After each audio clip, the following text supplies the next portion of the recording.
One question that is often asked is, what does the Buddha actually teach about the self and not self? Or some people might say non-self. This teaching is actually very much a topic. A lot of people have written about this, a lot of people have talked about this, and different interpretations exist.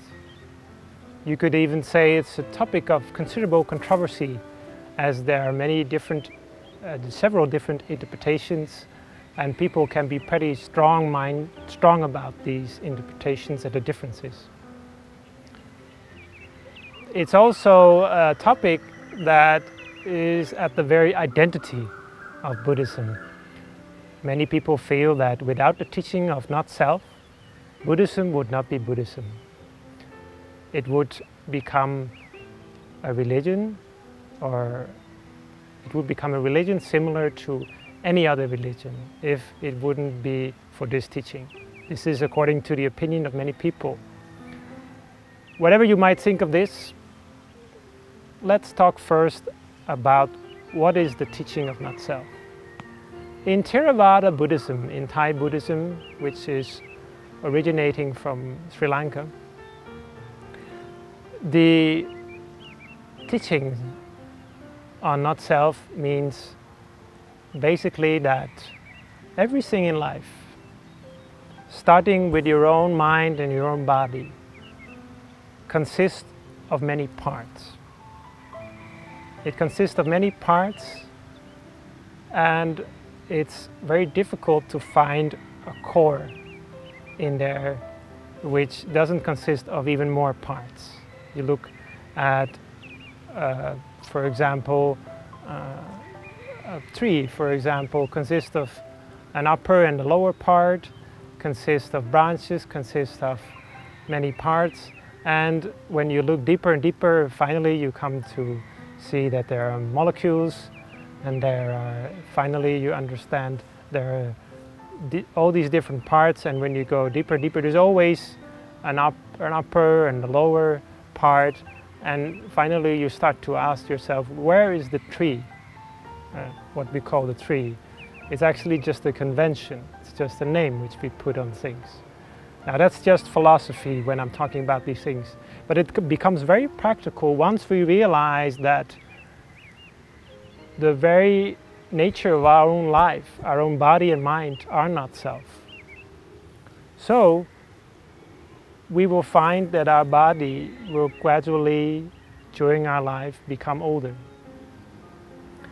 And because our body becomes older, it gradually deteriorates, we cannot control, we cannot prevent our body from becoming old. This is another aspect that is even more important about the teaching of not self. We do not really control or own things. So we cannot prevent ourselves from becoming old. We can fool ourselves in thinking we can prevent it, but we actually cannot. We cannot prevent ourselves from dying.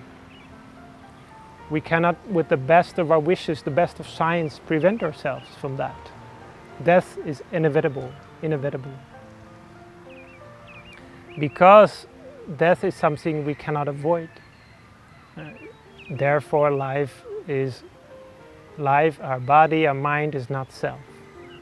This aspect of not being able to control it, not having a core, not having a real self in it, is what we call not self or anatta. From this point onwards, however, there are slightly different interpretations. According to some people, the Buddha only taught this, which means that he considered all things are not self and there is nothing more to that. However, there are some people that believe that the Buddha actually would not make any statements about whether there is something beyond the not self. There are several teachers who stated that and who believe that there is actually something that is beyond the not self.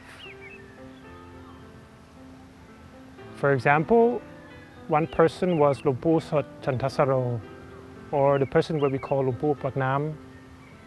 He was a teacher that believed that the Buddha taught not self in order for us to try to understand or try to find the true self.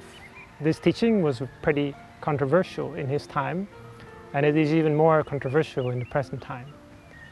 However, whatever we might think about all these things, the fact is and remains that the Buddha simply taught not self as a strategy, as a method, as a means to let go. So when we learn about teaching of not self, we should understand that it's a way to practice our mind.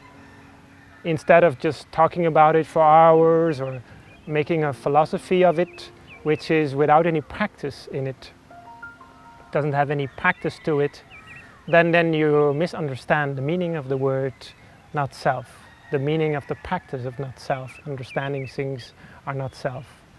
However, when we feel in our lives we are growing attached to things, we are finding suffering in life, we are blowing things up, we are making things bigger than they really are, then we should reflect on not self. It helps us to let go, to understand things as they really are. This is the meaning of not self.